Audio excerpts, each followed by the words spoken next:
Everyone thought Japan was unstoppable. But one daring American mission, carried out against impossible odds, shattered that illusion forever. What happened next not only stunned Japan, it signaled that the real fight had only just begun.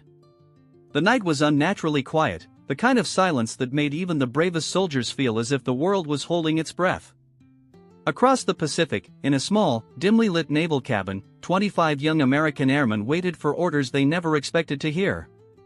Their hands trembled not from fear alone, but from the weight of something far bigger than themselves. None of them knew if they would ever return home. Yet each one understood that the mission they were about to undertake could decide the future of the entire war. Months earlier, Japan had struck Pearl Harbor with a force so brutal, so sudden, that the United States had been thrown into shock. Cities mourned. Families wept. And across the world, nations questioned whether America, isolated, unprepared, and still reeling, could stand against the Japanese Empire. Newspapers described Japan as unstoppable. Propaganda radio from Tokyo mocked America, calling its soldiers weak and inexperienced. Japan believed the United States would need years to recover. They believed the American spirit had been shattered. They believed the Pacific belonged to them. But they were wrong. Because deep inside the US Navy, a secret plan was forming. A plan so bold, so dangerous, and so nearly impossible that even senior officers doubted it could work. The idea came from one man, James Harold Doolittle, a brilliant pilot known for breaking aviation records and performing feats thought to be suicidal. When he walked into the war room that cold January morning, he carried with him a plan that would change the course of history. His proposal was simple in words, deadly in execution: bomb Tokyo. No one had ever attempted to launch heavy bombers from an aircraft carrier. The runways were too short, the planes too large, and the danger too extreme. A single mistake would send both the pilots and the massive bombers plunging into the ocean. But Doolittle believed it could be done, and when he spoke, he carried the kind of confidence that made other men willing to follow him anywhere. The strategy was not to destroy Japan's entire war machine, that was impossible with just 16 bombers. The goal was psychological. To strike at the heart of Japan and prove that America was far from defeated. To show that no matter how powerful an enemy seemed, the United States would not bow, would not break, and would not stop fighting. Volunteers stepped forward by the dozens. These were not ordinary men, they were the kind who understood that courage is not the absence of fear, but the decision to act despite it. Many of them were barely in their 20s. They left behind wives, girlfriends, parents, and children with no promise of return. But they carried something precious with them, the hope of an entire nation. Training began in absolute secrecy. The bombers, B-25 Mitchells, were modified to hold more fuel, reduce weight, and increase range. Pilots practiced taking off from runways shorter than anyone thought possible. They rehearsed different wind speeds, different angles, and different emergency maneuvers. And every night, when they lay down to sleep, they wondered whether they were preparing for their final mission. Finally, on April 1, 1942, the USS Hornet left San Francisco with the 16 bombers strapped to its deck. Sailors watched in amazement, never before had they seen such massive aircraft sitting on a carrier designed for fighters. The journey across the Pacific was long, tense, and filled with the constant threat of discovery. The Japanese Navy patrolled aggressively. One mistake, one signal, one scout boat could ruin the mission before it even began. As they sailed deeper into enemy waters, the mood aboard the Hornet changed. Conversations grew quieter. Letters were written, folded, and kept in pockets, just in case they had to be discovered later. Pilots inspected their planes again and again, looking for any flaw that might cost them their lives. Doolittle, calm but intense, met every crew personally, reminding them why they were doing this. He told them that courage wasn't about being fearless, it was about doing what must be done, no matter the cost. Then, on the morning of April 18, the unexpected happened. A Japanese scout boat spotted the Hornet. The alarm was raised. The Americans sank the boat, but they knew the message could have been sent. The mission was compromised. And yet, there was no turning back, not now. If they retreated, the Japanese would laugh. If they hesitated, the world would see weakness. If they delayed, the mission would fail. Doolittle made a decision that stunned even his own men: they would launch immediately. The sea was rough, the wind strong, and the distance to Tokyo far longer than planned. The pilots knew that launching now meant one thing: they would almost certainly not have enough fuel to reach safety. Most of them would crash somewhere in China or the ocean. Survival was unlikely. But when the first bomber rolled forward, engines roaring, every man on the deck saluted. The giant plane sped toward the edge of the ship. For a moment, it seemed impossible, like watching a heavy stone trying to float. Then the wheels lifted. The bomber rose into the stormy sky, and the crew on board exhaled the breath they didn't realize they were holding.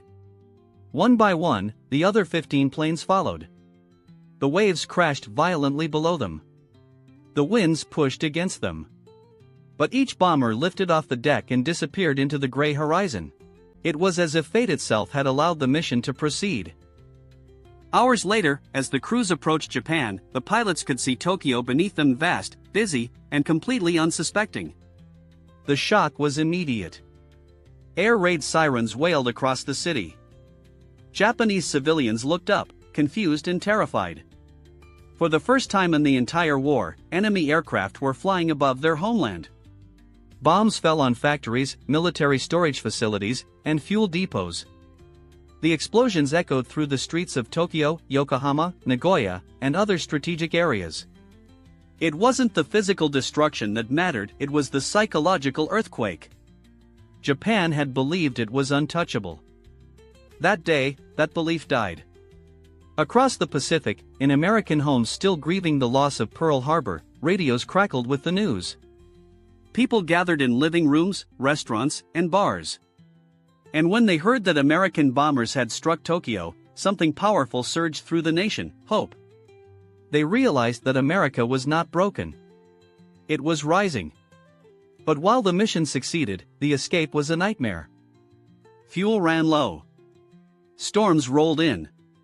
Many pilots had to crash land in China. Some were captured, beaten, and tortured by Japanese forces.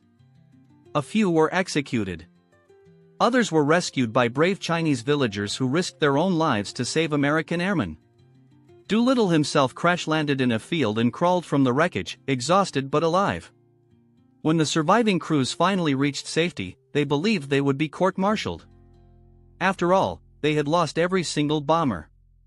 Instead, they returned as heroes. Their mission had electrified the nation, strengthened morale, and sent an unmistakable message across the world. Japan was stunned. Their leaders were humiliated. Their citizens were shaken. And their military was forced to confront the truth they had denied for months: America was not weak. America was not afraid. And America was just beginning to fight. The Doolittle Raid changed everything. It pushed Japan into the disastrous Battle of Midway. It forced them to spread their navy thin. It disrupted their confidence. And above all, it awakened a realization that would haunt them for the rest of the war: the United States would not retreat, would not surrender, and would not stop until victory was won. It was the moment the world understood that the fight had only just begun. The aftermath of the Doolittle Raid rippled across the Pacific like a shockwave no one had prepared for. In Tokyo, the smoldering remains of bombed warehouses and burning factories revealed more than physical destruction, they exposed a fracture in Japan's belief system. For years, the Japanese military had painted itself as invincible, a shield around its homeland so strong no enemy could ever pierce it.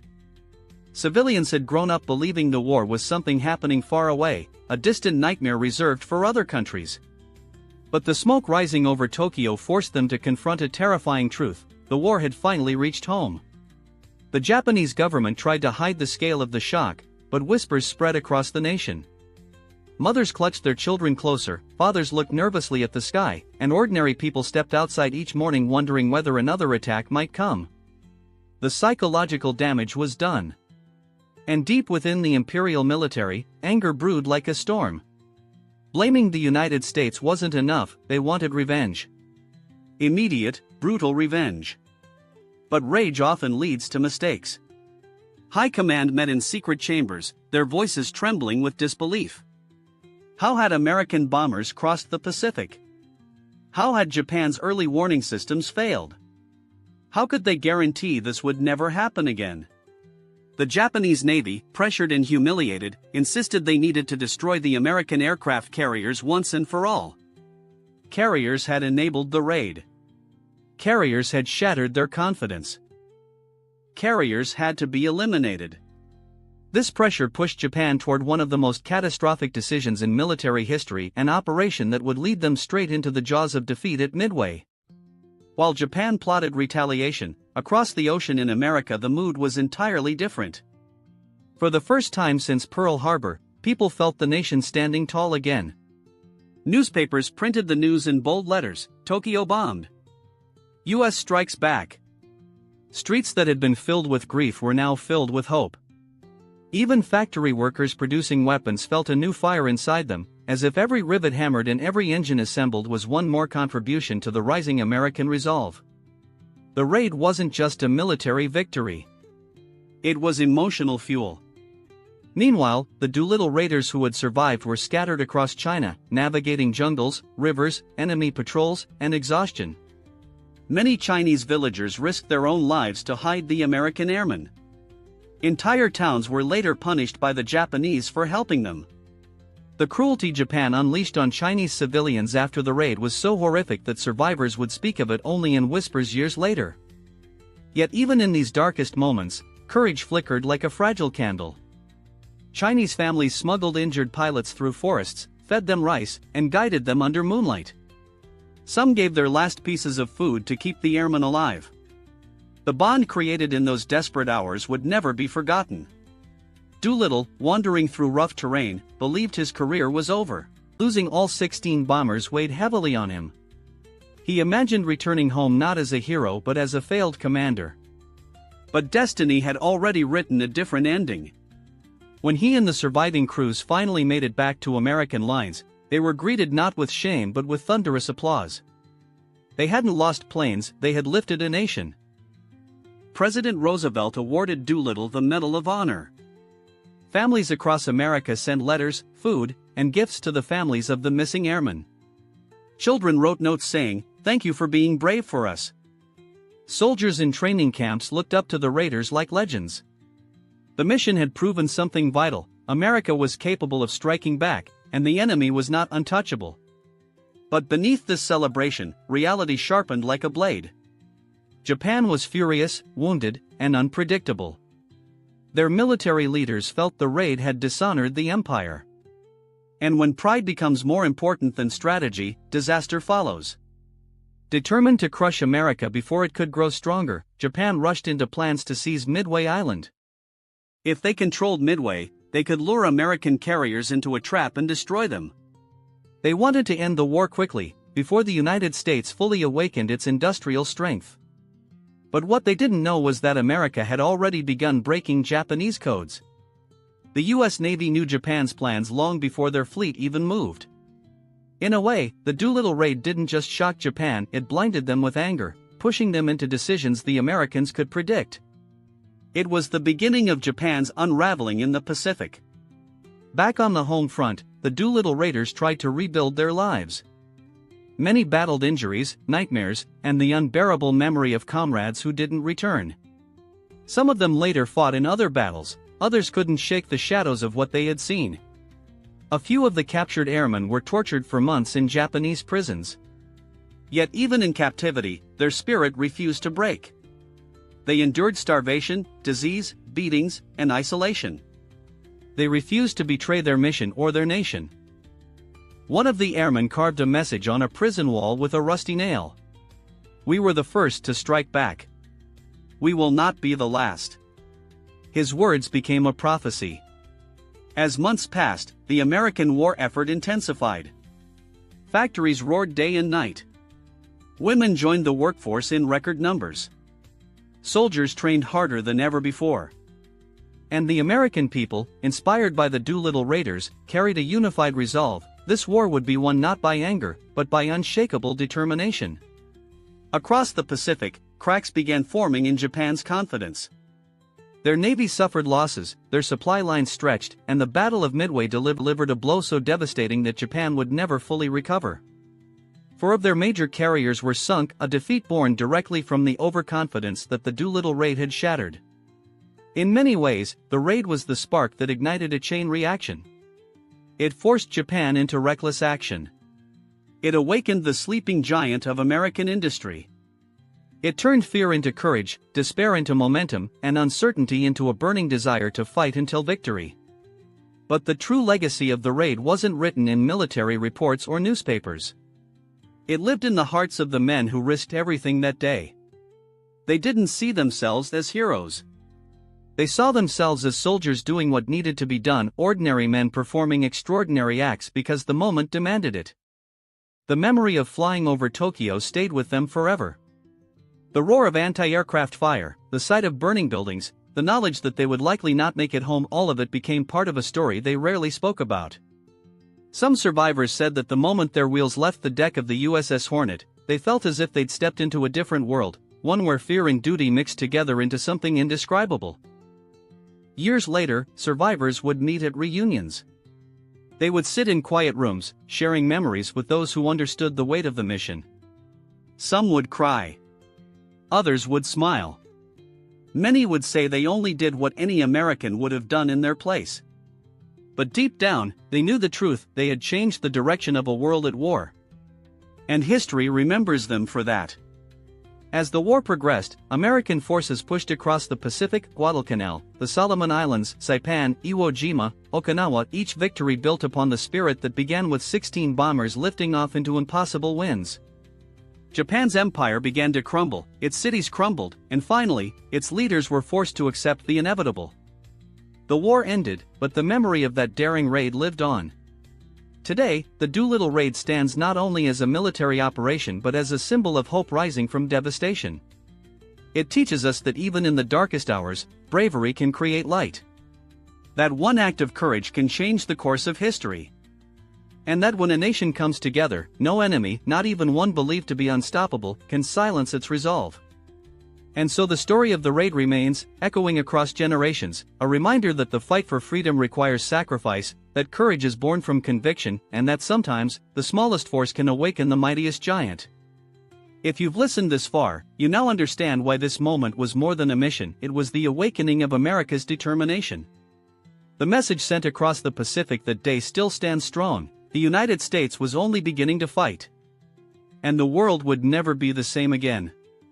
If you want more powerful, emotional, and true stories from the greatest conflict in human history, make sure you subscribe to the channel.